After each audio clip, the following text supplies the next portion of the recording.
Assalamualaikum warahmatullahi wabarakatuh. Alhamdulillah rabbil alamin wassalatu wassalamu ala asyrafil anbiya'i wal mursalin habibina maulana Muhammadin wa ala alihi wa sahbihi ajma'in. Man yahdillah fala mudhillalah wa man yudlil fala hadiyalah. Qala al-musannif rahimallahu ta'ala wa nafa'ana bi ulumihi fid dharain. Amin summa qala. Babul ihtikari. Bermula ini satu bab menjelaskan ihtikar, penimbunan bahan pokok sembako cara kita. Kita singkatkan sanadnya.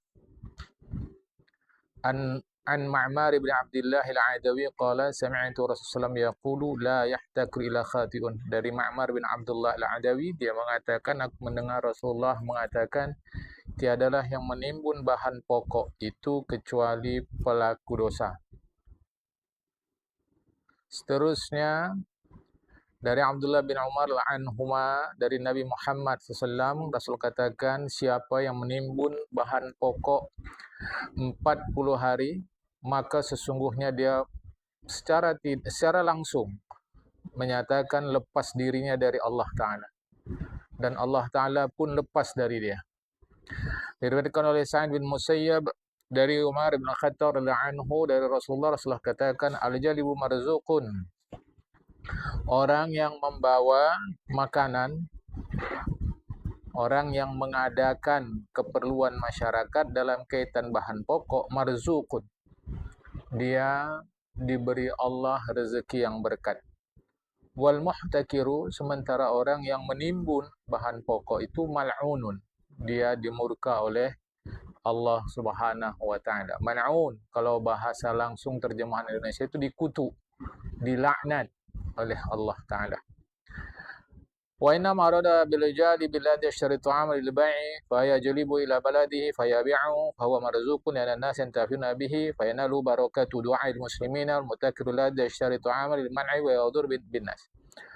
Oleh Syekh Abu Lis Samarkandi disebutkan, yang dimaksud orang yang membawa makanan itu adalah orang yang membeli makanan kemudian dia jual, bukan untuk dia timbun, dia beli, dia bawa ke tempat dia jual.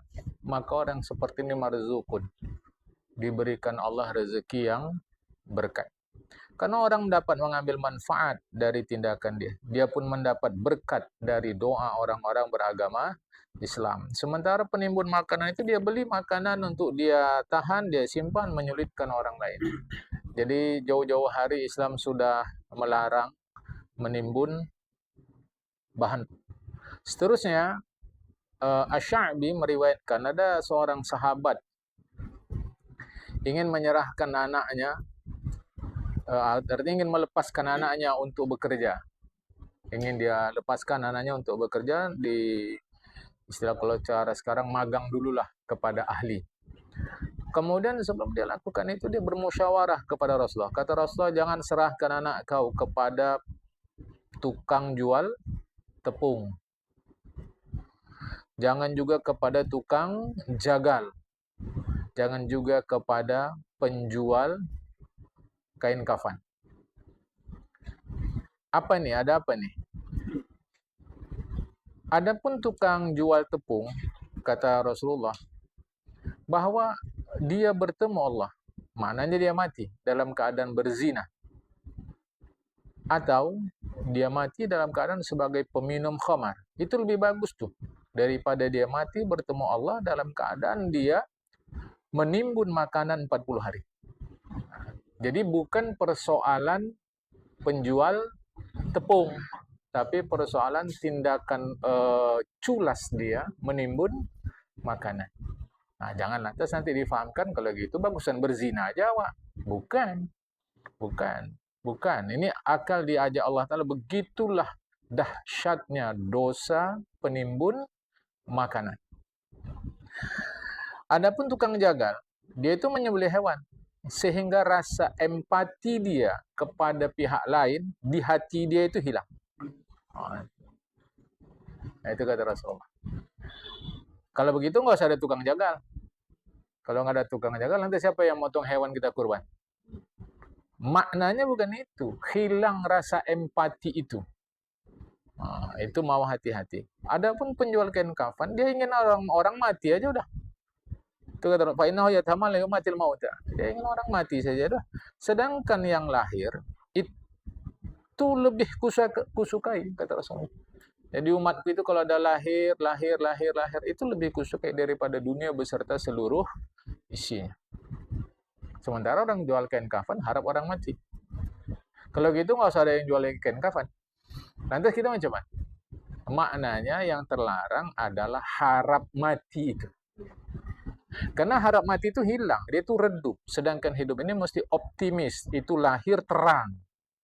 Jamaah, agama mengajarkan kita untuk optimis. Mati itu hilang, habis nggak bisa lagi. Jamaah. Jadi bukan persoalan profesi pedagang tepung, tukang jagal, penjual kain kafan, bukan profesi itu. Tetapi yang di sebalik itu yang harus diwaspadai. Kata Syabulith As-Samarkandi, yang dimaksud dengan menimbun yang dilarang itu adalah seseorang memberi makanan di satu tempat, kemudian dia tahan, nggak dia jual, sedangkan orang perlu. Inilah yang dilarang dalam agama itu. Adapun kalau datang makanan kepada dia dari satu tempat, atau dia bawa dari tempat yang lain, sekedar dia bawa itu nggak ada masalah, tidak disebut menimbun. Macam kita pergi ke satu daerah, lantas beli sesuatu bawa kemari. Nah, kita beli, apalah gitu kan, oleh-oleh misal kata. Makanan juga, lantas kita simpan aja di rumah. Orang untuk kita beli 2-3 kilo. Nah, kita kan tidak berprofesi sebagai peniaga. Nanti itu nggak ada efek apa-apa aja, Pak. Nggak ada mas. Jangan nanti ada paham, kita keluar daerah, pergi misal kata ke satu tempat wisata, beli makanan, bawa pulang ke rumah, lantas nggak kasih orang, ini penimbun, hukumnya haram. Tidak. Kalaupun dia haram, bukan dari sisi penimbun, tapi dari sisi dia bedangki. Nah, itu haramnya. Jadi bukan dari sisi dia sebagai penimbun. So, kalau nggak diterangkan gini, ada pemahaman. Kalau kita dari mana-mana bawa barang, nggak kasih orang, itu hukumnya haram. Itulah penimbun yang dilarang. Tidak. Ya, itu tidak disebut penimbun. Jadi yang dimaksud penimbun ini, satu dia beli, dua dia tahan. Satu dia beli, dua dia tahan. Tiga, dia beli, dia tahan. Tiga makanan pokok. Jadi beli, tahan, makanan pokok. Yang keempat, berdasarkan hadis-hadis Rasulullah, dia beli pada saat harga tinggi untuk dijual pada saat harga lebih tinggi. Sehingga berdasarkan definisi ini, kalau tidak terpenuhi, dia tidak haram. Dia beli, dia tahan, makanan pokok, dibeli saat harga tinggi, dan dijual, dan menunggu saat supaya dijual lebih tinggi. Hukumnya haram. Nah, lantas, kalau yang hanya pegang teguh kepada definisi ini, bagaimana benda-benda lain yang bukan makanan pokok, tetapi menimbulkan kesulitan bagi orang lain juga? Maka, Qadhi Husain berfatwa, benda-benda lain, karena yang ini berdasarkan hadis, yang kita sebut tadi berdasarkan hadis. Kata Qadhi Husain, yang lain dikiaskan. Bila menimbulkan kesulitan kepada orang lain, maka dia disebut hukumnya makruh tahrim. Makruh tahrim.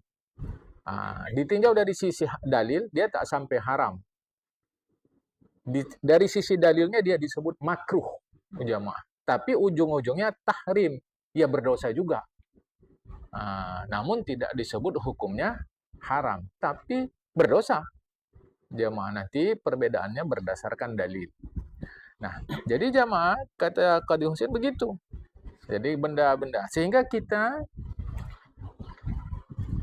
melihat kalau ada hajat hidup orang di situ dan sulit diperoleh, sedangkan benda itu sebenarnya ada, maka walau tidak disebut dalam dalil sebagai makanan pokok, itu juga hukumnya berdosa.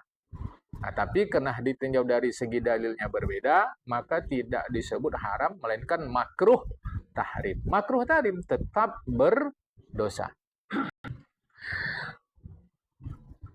Tetapi macam tadi, walau dia tidak dimasuk dalam kaji ihtikar penimbunan, dia dapat makanan dari satu tempat atau dia bawa dari satu tempat, itu tidak disebut penimbunan. Cuma walakin laukana linnasi hajatun, kalau orang perlu kepada dia, kepada benda yang dia simpan tadi, meskipun tidak masuk dalam definisi penimbunan, fal afdalu an yabi'ahu, yang utama adalah dia menjualnya.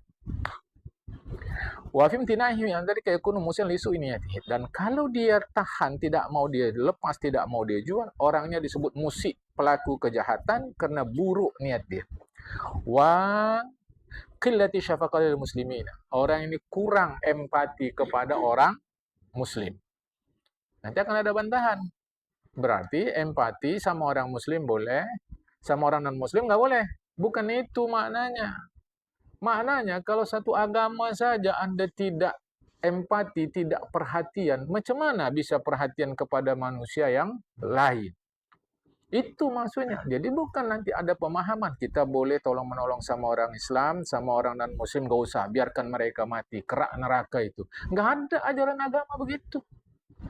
Nah, terus kenapa hanya disebut kurang kasih sayangnya kepada orang Islam? Ini logis kali jamaah. Kalau sama orang Islam Anda tidak berkasih sayang, macam mana bisa berkasih sayang kepada non-Islam? Itu maksud dia jamaah, jangan salah. Maka kalau ditahannya juga macam mana? Fayan bagi an yujbarul muhtakiru ala bai'i ta'ami. Maka pantaslah dipaksa orang yang menimbun makanan itu untuk menjual makanan yang dia simpan itu. Kalau dia tahan juga, dia boleh dihukum.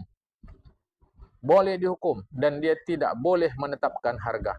Kita harus katakan, bi'hu kama yabi'un nas. Jual macam mana harga umum. Tapi kan kita tidak. Bahkan orang Islam pun ikut cara yang dilarang Rasulullah itu. Dia buat harga tinggi. Diriwayatkan dari Rasulullah mengatakan, aku tidak menetapkan harga, Allah lah yang menetapkan harga, kata Rasulullah. Itu Rasulullah cerita tauhid. Tak mungkin cerita fikih. Kalau Allah menetapkan harga, kapan pula awak bermusyawarah sama Allah Ta'ala mau menetapkan harga? Nah, secara tauhid. Rasulullah katakan, mahal murah itu sebenarnya ibarat dua tentara dari tentara Allah Ta'ala. Yang satu orang ingin, yang satu orang takut. Mahal murah tuh. Satu orang ingin, satu orang takut. Maka kalau Allah ingin memurahkan harga, Allah tumbuhkan rasa cemas di hati orang. Ini macam mana, ini mahal. Fa akhrajahu min aydihim farakhasa. Maka Allah buat pedagang itu mengeluarkan barang-barangnya. Maka jadilah dia murah. Apabila Allah ingin memahalkan, Allah buat rasa ingin di hati manusia terhadap barang-barang itu, maka orang-orang jahat menahan barang-barang itu, harganya pun jadi mahal. Ini tinjauan secara tauhid tadi. Mengapa disebut Allah yang menetapkan harga? Nah, bukan berarti boleh. Nah, ini jangan lupa. Ini ngaji tauhidnya jangan lupa. Karena kita pun mengaji tauhid jamaah, apa-apa semua yang berlaku di alam ini adalah kehendak Allah Ta'ala. Terhadap kehendak Allah, terhadap ketentuan Allah yang dalam bahasa ngaji kadang disebut qadar, kadang disebut takdir, urusan kita mengimani jamaah. Jadi yang kita urus adalah perintah Allah, bukan kita mengurus ketentuan Allah. Yang kita urus perintah Allah, bukan mengurus ketentuan Allah. Karena kalau kita urus ketentuan Allah, maunya kita,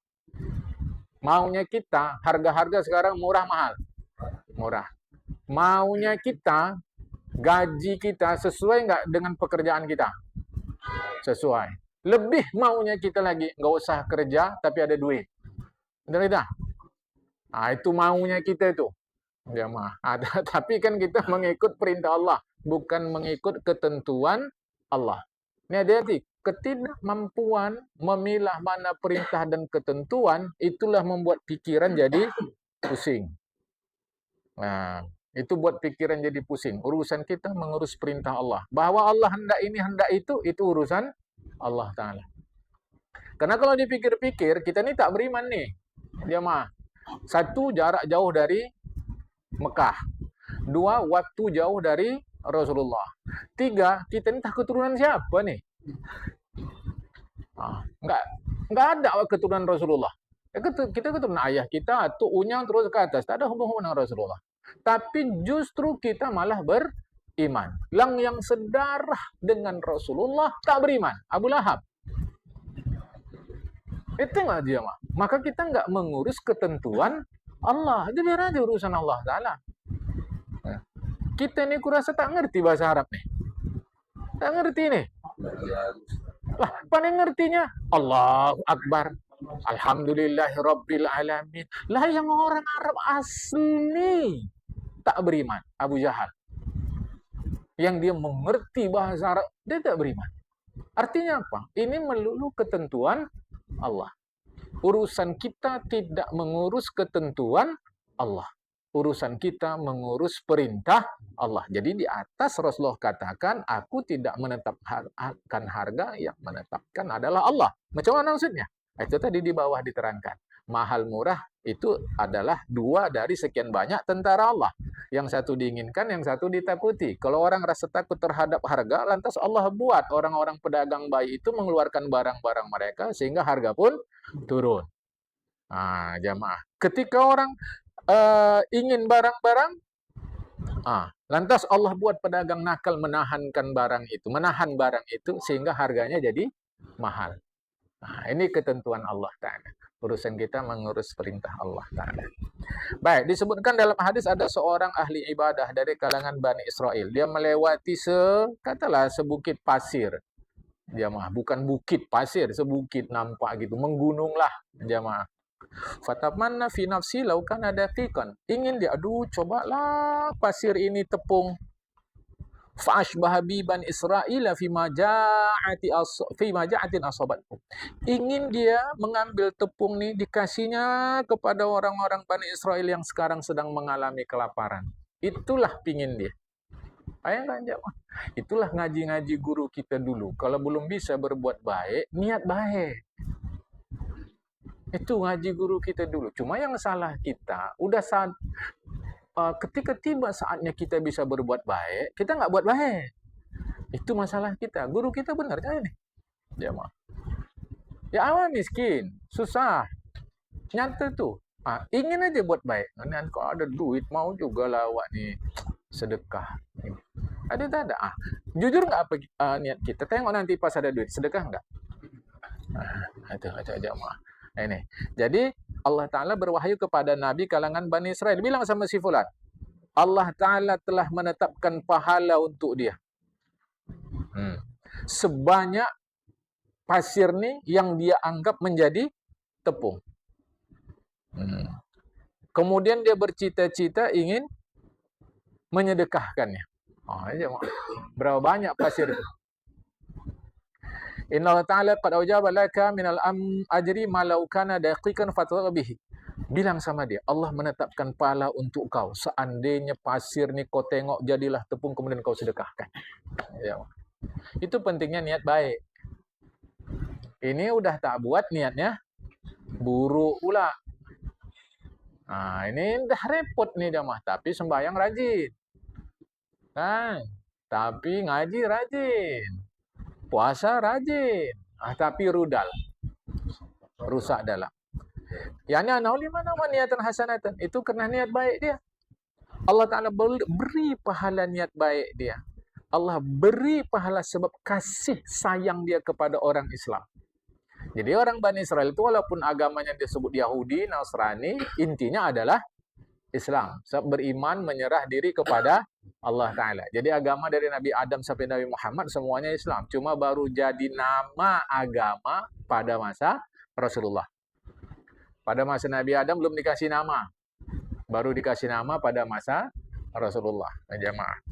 Jadi Allah kasih dia pahala sebab niat baik dia. Jamaah.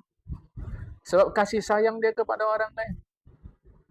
Makanya kita keluar nih banyak dapat pahala nih. Kasihan awak. Ya Allah, ngapalah dia tak solat. Mudah-mudahan aku tetap solat sampai mati. Ya Allah, itu dapat pahala dah. Walau kita enggak dakwah. Karena ada perhatian kita kepada sesama orang Islam. Nah, kalau dia bukan Muslim pula, kasihan awak hidupnya susah, cemana. Nah, itu perhatian sesama manusia berpahala juga jemaah. Kan? Fa'inna an yakuna musyfiqan wa rahiman al-muslim. Pantaslah orang Islam itu berjiwa kasih sayang kepada Islam yang lain. Emang hati-hati jemaah ya. Disebutkan ada seseorang datang kepada Abdullah bin Abbas. Dia kata, berilah aku nasihat. Itu selalu saya bilang sama kita, kalau jumpa orang baik-baik itu minta nasihat. Jemaah, jangan buka aib. Ya, apa kabar Pak? Sehat, alhamdulillah. Kata si Pulan, Bapak pergi. Iya, emang udah pergi 3 bulan yang lalu, pergi dah, sudah pulang lagi sini. Dah datang dia ke sini. Yang belum. Mulailah nih. Ini dah mulai nih. Yang parah juga lah itu. Yalah. Itu dah makin jadi itu. Jemaah. Makin jadi itu. Padahal awak tahu kawan akrab bapak dia udah pulang ini pun belum datang juga. Dengar. Jemaah. Kita suka kali. Yang buruk-buruk itu memang terlampau suka. Jadi kata Abdullah bin Abbas, kuwasiatkan, kunasihatkan kau 6 perkara. Pertama, yakinlah hatimu terhadap segala sesuatu itu tanggung jawab Allah Ta'ala. Dijamin Allah Ta'ala semua. Yakin aja kau. Dan renungkanlah keselamatanmu di akhirat. Masalah kita kan nggak yakin. Awak yakin Allah yang ngasih rezeki, cuman itulah kan nggak yakin. Ya. Cuma ya kalau awak nggak kerja kan nggak bisa juga. Pergi rumah sakit, ada berapa banyak yang nggak kerja rezekinya datang? Pergi rumah sakit. Itu kan sakit Pak, awak nggak sakit, mesti kerja. Disitulah tanggung jawab orang yang sanggup. Jadi Allah beri kita kesanggupan untuk berusaha. Justru ketika kita sanggup tapi tidak berusaha, itulah disebut kufur nikmat.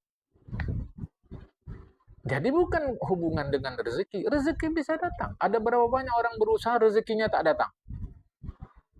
Kalaulah usaha yang membuat rezeki datang, justru yang capek berusaha dari pagi tadi sampai pukul 10 malam, duitnya lebih banyak. Faktanya kan tidak.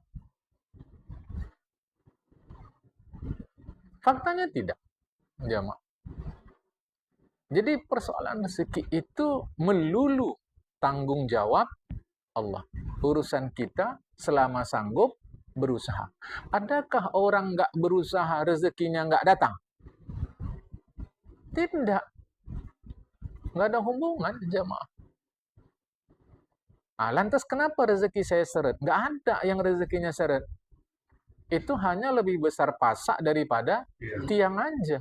Kau penghasilan kau sehari 100.000, tapi tiap hari kau bawa anak binimu makan restoran. Cocok lah itu dah. Susah aja lah hidup. Jamaah. Kan? Sekarang ini lagi, sekali duduk restoran mana cukup 100.000. Cocok, cukup kata orang. Cukup lah, kalau beli tusuk giginya aja cukup. Jamaah. Itulah lebih besar pasak daripada tiang. Itu susah. Enggak Pak, dia hidupnya hemat. Semuanya hemat, enggak cukup juga. Saya rasa agak susah menerima pernyataan ini. Sebab kalau kita sudah ikutkan hukum Allah Ta'ala dengan betul, rasa-rasa secara akal, mustahil Allah tidak ngurus kita. Mungkin saya salah, tapi saya rasa agak susah diterima. Ini harap difahamkan. Jadi kalau hatimu yakin Allah Ta'ala tanggung jawab mengurus segala sesuatu. Renungkan keselamatan akhirat. Nomor 2. Tunaikan kewajiban itu pada waktunya. Masalahnya kan kau nanti ijuk ke ijuk lalulah sapu lidi, isuk ke isuk lalulah tak jadi. Kan begitu masalah kau. Ya. Kau tunda tik nanti, tik nanti, tik nanti, tik nanti, tuh gabung semua baru bingung kepala mana mau diselesaikan dulu.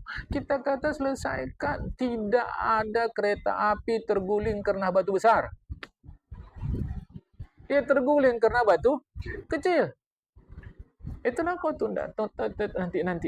Oh, pening kepala awak, Pak. Apalah, datang Ustaz dulu minta doa. Kata Ustaz Agun pening juga.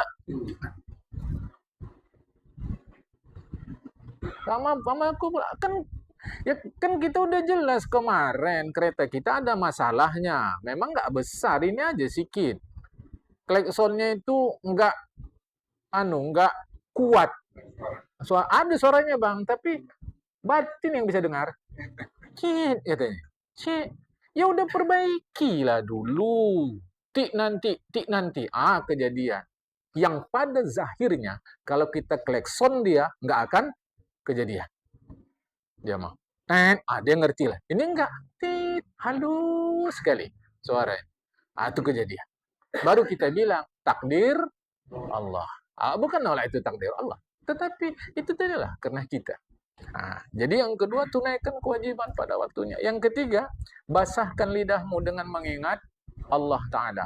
Bukan ingat aib orang. Yang keempat, jangan kau cocok dengan setan. Jangan kau cocoki setan itu. La tuwafiqi syaitana, pakai bahasa kita. Kalau pakai bahasa terjemahan, janganlah oleh engkau akan menyesuaikan dirimu akan setan. Janganlah oleh engkau menyesuaikan akan setan. Artinya jangan cocok-cocoki setan. Jamaah. Karena setan itu angek kali sama manusia. Jadi kalau cocok-cocokin dengan dia, udah nggak cocok lagi itu jamaah. Karena dia angek sama kita, masa kita mencocokkan diri dengan dia, itu nggak cocok lagi jamaah. Tapi kan enak Pak, katanya. Udahlah, kata awak. Yang kelima, la tu'amirid dunia. Jangan kau makmurkan dunia ini. Karena dunia yang kalau kau mau makmurkan dunia, maka engkau akan merubuhkan akhirat. Kalau gitu nggak usah kita buat bagus-bagus dunia ini. Bukan. Lalai kau sebab dunia ke akhirat. Itu maksudnya. Jamaah, itu maksudnya. Jangan makmurkan, kecuali memang ada perlu. Jamaah. Jangan salah faham atas nasihat Abdullah bin Abbas. Kalau gitu nggak usah kita buat rumah bagus-bagus, kendaraan nggak usah bagus-bagus, pakaian nggak usah bagus-bagus. Jadi pakaian kau capang-caping aja. Ya nggak bisa lah jamaah. Kalau memang kendaraan harus bagus, mengapa harus jelek? Nah, jadi jangan salah atas nasihat Abdullah bin Abbas. Ya kalau memang kita perlu rumah 2-3 tingkat, apa masalah?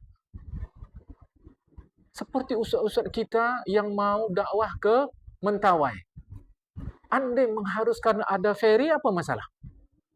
Ustaz-ustaz kita yang dakwah di Papua, kalau mereka perlu pesawat pribadi, apa masalah? Tapi kan kau dakwahnya dari Gang Randu ke Pringgan. Naik pesawat apa kemari? Tahu-tahu di rumahmu ada pesawat. Kan itu jamaah. Ayolah, jangan salah mengajinya. Jamaah. Jadi jangan kau makmurkan dunia ini, itu buat kau hayal, akibatnya itu merubuhkan, menghancurkan akhiratmu. Ya. Yang keenam, nasihat daripada Abdullah bin Abbas. Jadilah kau senantiasa penasehat kepada orang Islam. Kalau bahasa kita mudahnya, jangan cuek sama orang Islam. Perhatianlah, tapi jangan campurin urusan pribadi orang, keluarga. Perhatianlah, jamaah. Perhatian apa yang bisa kita buat lah. Jamaah. Hati-hati loh. Kadang ada orang yang rajin ibadah, tapi batin dia itu kering, nggak simpati sama orang, nggak peduli. Mau dia sembahyang dia bagus, haji dia bagus, puasa dia bagus, secara hukum fikih oke. Tetapi kosong dari isi, nggak peduli sama orang. Nggak mengerti, jamaah. Ini mau hati-hati nih. Ya, hati-hati nih. Aku sakit, kalian nggak datang. Aku lapar, kalian nggak kasih makan. Itu hadis qudsi. Ya, macam mana kami datangin Allah? Kok sakit Allah? Itu ada saudara orang sakit, kenapa kalian nggak kunjungi? Kata Allah dalam hadis qudsi. Itu ada yang lapar, kenapa nggak kalian kasih makan? Hati-hati jemaah. Ini hati-hati sekali. Ya. Kata Syekh Abu Lis As-Samarkandi, orang muslim pantaslah menjadi penasehat bagi orang muslim yang lain, berkasih sayang kepada orang muslim yang lain. Maksud nasihat di sini berkasih sayang, perhatian sama orang. Jangan tidak, jamaah. Itu tanda bahagia. Yang umum saya perhatikan bagus. Itu kalau bahasa Medan cagak, cagak. Nah, kereta kita kan ada cagaknya. Itu udah bagus saya perhati. Kalau tegak dia begitu kita berkendara, selalu saja orang bilang, "Oi, itu cagaknya, cagaknya." Itu sebentuk rahiman, perhatian, nasihat jemaah. Cagak, tempat lain standar. Cagak aja pakai bahasa Medan, cagak. Jemaah. Karena Medan nih, ku tengok bahasanya udah mulai hilang. Nggak mau bilang kereta, sepeda motor pula kunun. Nggak mau lagi bilang motor, mobil. Kesudahan entah apa kekhasan sini, tak dapat lagi awak. Padahal itu kan kekhasan orang Medan. Cak kau apakan ini dulu, tapi jangan apa kali. Nanti kalau kau apakan apa kali pula apanya itu, kata. Itu hanya kita sini yang boleh faham. Coba diperhatikan, bagus ini sudah ini. Inilah dia nih. Sebentuk rahiman, nasihan, perhatian kepada orang lain. Padahal nggak kenal-kenal, nggak apa-apa tuh. Kadang handphone. Pak, handphonenya tuh, katanya. Di kantong kita, udah macam-macam. Ini jamaah. Artinya kita sudah punya modal. Tinggal modal ini kita kembangkan. Kan tahu kita kuncinya tercogok atau apa di kereta tadi itu. Kenapa nggak kita bilang? Biar aja dulu. Muak aku nengok deh. Biar dulu. Pala kali aku pinjam nggak dikasih. Biar aja tuh. Lah ilah, tapi kau tadi sembahyang. Kau bilang iya kah? Nak, duduk kami. Ini kan bahagian dari kami juga. Jadi kalau bahasa orang kerennya, kau eksklusikan dia, kau kecualikan dia dari kami tadi. Karena cocok. Makanya hati-hati dia. Ya. Tapi hati-hati. Prinsipnya kita tetap perhatian sama orang, tapi hati-hati. Karena kita sekarang ini hidup di tengah-tengah orang muslim yang fikirannya boleh jadi tidak Islam. Jamaah. Jadi boleh jadi zahir kita tengok baik padahal tidak. Dulu kalau ada tamu kita ladeni. Sekarang nggak bisa jamaah. Mau hati-hati. Awak ladeni, dia pulang barang awak pun ikut sama dia. Jamaah. Dulu orang ni agak jujur-jujur. Lihat, ditanya orang, dikatakan orang, sesungguhnya tanda bahagia 11 perkara. Kalau ulama bilang gini, masa kita nggak percaya? Sedangkan tim sukses kita percaya. Juru kampanye kita percaya. Yang kadang-kadang dia menyampaikan visi misi programnya itu nggak masuk dia ke lawak. Kita percaya ya udah. Masa sama ulama kita tak percaya? 11 tanda bahagia. 1, an yakuna zahidan fid dunya raghiban fil akhirah. Benci kau sama dunia ini, senang kau sama akhirat. Sama dunia ini benci. Bukan arti benci ditinggalkan. Arti benci bukan jangan kau cintai dunia. Sebab berakal kita kalau tak kisah kita yang meninggalkan dunia yang meninggalkan. Masa kita cintai dia? Yang benar itu benci sama dia dalam pengertian jangan dicintai, tapi manfaatkan dunia ini untuk kejayaan akhirat. Kau akan bahagia. Makanya dia payah tidur, guling-guling. Bininya pun heran, apa bang kayak gini bang?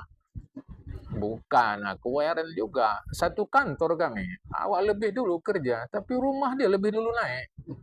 Apa juga lah awak nih? Apa? Apanya apa aja bang? Jadi makanya payah tidur dia. Udah 3 bulan kayak gini nih. Paksalah ke dokter juga, cari obat. Kan jadi perkara nih. Ya mah. Kenapa? Dia cinta sama dunia ini. Tapi dunia ini dibenci. Dalam pengertian jangan dicintai, bukan pula dibuang begitu, tidak. Manfaatkan dia untuk kejadian akhir. Itulah zuhud yang sudah berkali-kali kita mengaji. Yang kedua, antakuna namatun ibadah tawatil Quran. Semangat beribadah membaca Al-Quran. Nah, itu yang pernah juga saya tanya kita. Kalau di sini ada 10 juta, ada pahala, pergi mana? 10 juta.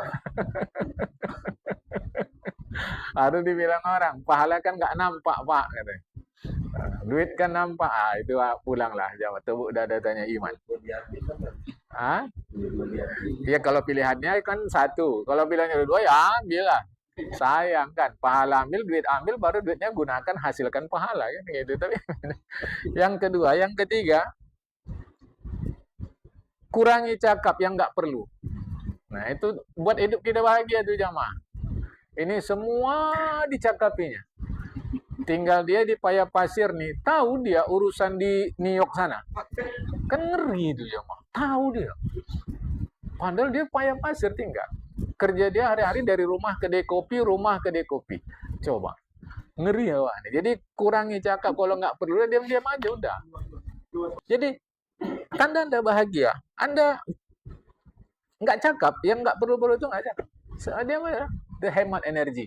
Dia mah. Yang keempat, engkau memperhatikan, menjaga, merawat sembahyang, sholat 5 waktu. Kita perhatikan itu. Salah satu perhatian kita itu yang selalu dalam bahasa sarkasme saya sampaikan, pakaian kita undangan lebih bagus dari pakaian untuk sholat. Ini sebentuk kurang perhatian kepada sholat. Jamaah. Berarti pakaian buruk-buruk, salah. Sebab kita mau jumpa orang juga mau rapi-rapi. Masalahnya mengapa kau lebih perhatian kepada undangan daripada sholat? Undangan ini jumpa ciptaan Tuhan. Sholat jumpa Tuhan. Takkan pakaian kau lebih rapi jumpa camat berbanding jumpa presiden? Ini macam mana?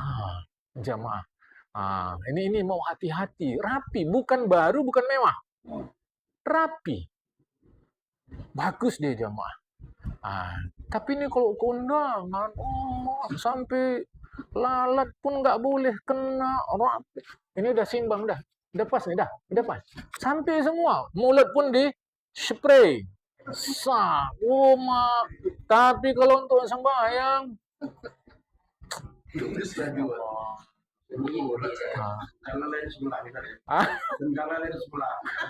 kalau sendal yang sebelah itu bang, itu ada teknik dia tuh supaya jangan curi orang kan, mungkin gitulah, awak tak tahu lah. Maksud saya beri perhatian penuh kepada sholat, beri perhatian penuh kepada sholat, beri perhatian penuh kepada sholat. Kau jadi orang bahagia. Mungkin kau bukan orang senang, tapi ulama garansi kau jadi orang bahagia. Karena senang belum mesti bahagia. Bisa saja orang senang bahagia, bisa. Jamaah, tapi belum tentu. Sebab kalaulah kesenangan tanda kebahagiaan, maka orang kaya-kaya itu nggak ada yang stres. Nggak ada yang stres jamaah. Dia tenang aja. Ini mau hati-hati. Kemudian yang kelima, waraklah kau. Waraklah kau terhadap bendamu sedikitkah atau banyak, dari yang haram, dari yang syubhat. Dan warak juga sudah terangkan. Jamaah, jangan salah-salah lagi.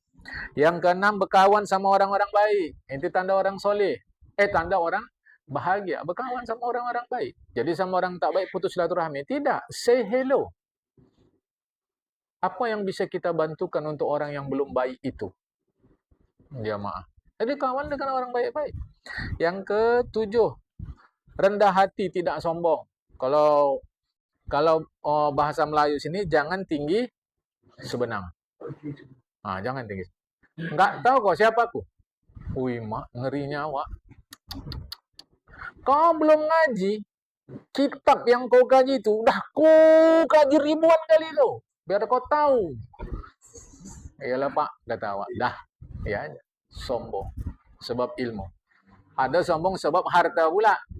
Ada sombong sebab jabatan. Ada sombong sebab keturunan. Kita ini berdarah biru. Jangan sembarangan. Awak tahu dari sekolah dulu darah orang merah sama putih. Dia biru pula. Kita tak tahulah. Jemaah. Ada pula sombong karena umur. Kita yang umur tinggi ini hati-hati jemaah. Kau pula nggak sopan sama orang tua. Adakah kita sudah sopan sama anak muda? Jemaah, ini itu bisa bibit sombong. Jadi mau bahagia, rendah hati. Macam ngaji yang saya sampaikan malam Rabu lalu, ada tiada menambah, tiada mengurang. Kalau bisa kita hidup tidak ditergi orang dan dalam tidak gemuruh, mantap. Jemaah. Nggak ditergi orang, nggak gemuruh hawa. Biasa, mantap. Kalau bisa begitu, itulah bahagia. Jemaah, kan? Ini baru 3 hari dia pergi ke Banda Aceh, pulang ke Medan, apa kejadian sini dah? Macam orang penting aja dah. Coba. Apa perubahan?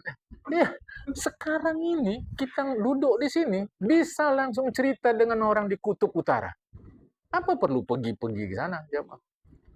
Baru 4 hari pergi Jakarta, itu pun karena nengok keluarganya sakit. Balik Paya Pasir, udah lu gue. Nggak mau lagi bilang awak. Mak kenapa agaknya kawan di sana? Salah. Bilang lu gue tadi. Tak ada apa yang salah. Bukan ada salah. Tapi apa batinmu? Kan? Apa isi dalammu? Udah nggak mau pula bilang awak lagi. Gue ke kali bawa motor.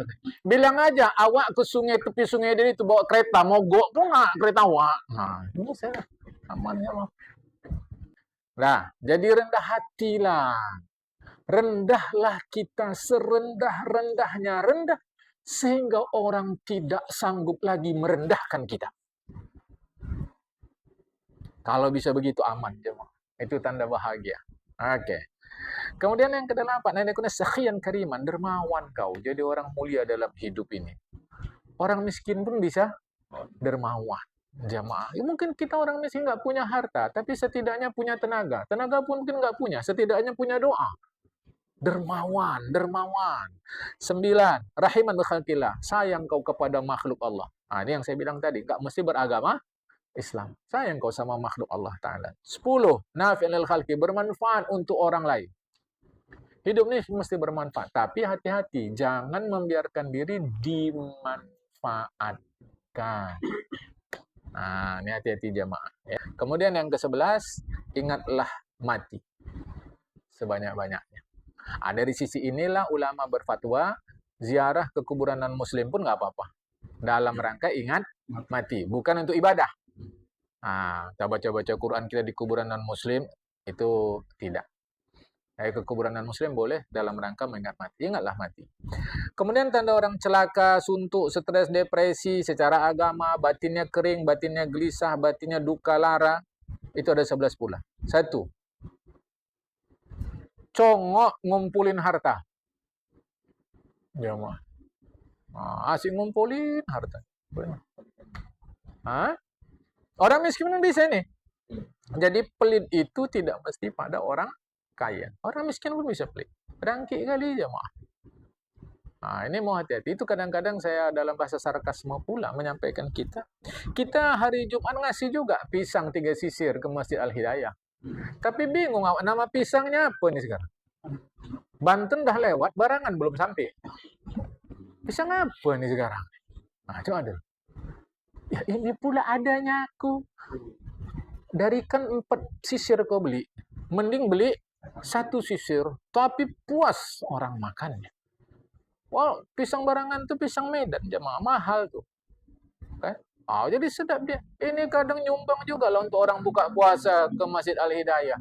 Semangkanya dipucat-pucat tak tentu warna dia. Coba ada jemaah. Coba dulu. Ngasih juga bubur kacang hijau. Awak bancuh gini, entah mana kacangnya. Cah, ngeri. Kuah.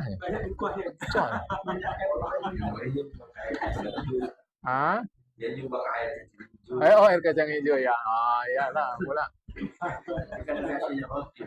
Kasih roti ya. Apalagi ompong kan cocok makannya itu dah.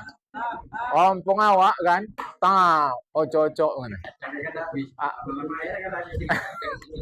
Terus bagi-bagi bawa pulang, masukkan plastik buat es kacang, jual pula. Betul, betul, betul. Coba, jadi bukan hanya orang kaya, orang miskin pun bisa beli. Nah, itu tanda celaka, tanda batin kering. Dia mah suka ngumpul harta. Kemudian, yang kedua tanda celaka itu semangatnya kepada hawa nafsu dan kelezatan hidup. Itulah semangatnya. Hati-hati jamaah. Sebab celaka batin tidak seperti celaka zahir. Celaka zahir langsung kita bisa tahu. Kena luka langsung tahu. Tapi luka batin, maksudnya luka batin ini bukan perasaan, tapi jiwa kita itu kering, dia nggak bisa cepat tahu. Dia lambat jamaah. Yang kalau sudah sangat lambatnya, baru kita sadar, itu persis seperti orang nggak pandai berenang tenggelam. Maka tak satu dua orang-orang yang selama ini tidak mengurus batin dia, ketika mau ngurus, kadang-kadang ikut aliran sesat. Kenapa? Karena dia merasa di situ terpuaskan. Ini berbahayanya batin. Makanya jangan sempat rusak dia. Yang kedua, yang ketiga, mulutnya kotor aja. Itu tanda batin rusak. Itu kotor aja. Jamaah ya. Yang keempat, meremehkan sholat. Jawab masing-masing. Yang kelima, makan yang haram yang syubhat, kawannya orang-orang jahat. Macam cara sekarang, macam mana lagi dah kayak gini. Padahal itu jahat, syubhat jamaah. Itu tanda batin celaka. Yang keenam, akhlaknya buruk. Kalau bahasa Melayu, PL-nya buruk. Yang ketujuh, sombong. Jamaah, sombong. Saya sudah sampaikan juga, penampilan zahir tidak dapat menjadi ukuran orang itu sombong. Meskipun membantu ya, memastikan tidak. Jamaah. Kemudian, tidak mau dia bermanfaat untuk orang ramai. Awak perlu martel. Cara kita sini kan martel. Awak perlu martel. Patah. Patah. Ini ada situ. Punya martel. Nggak mau ngomong. Diam aja gitu. Coba deh. Ayo. Nengok aja dia. Waduh, patah pula kau punya. Aduh, mana lagi? Padahal dia ada. Ada ya, Mas. Coba deh. Coba deh. Kan? Ini beginilah. Yang kesembilan, kurang kasih sayang kepada orang muslim. Ke-10, berdangki. Yang ke-11, lupa mati. Sebab kalau orang dia ingat mati, dia tak akan tahan barangnya. Kalau dia jual, tak akan dia tak jual. Pasti dia jual. Dia mah. Karena dia tak ingat mati, kumpul semua. Ya.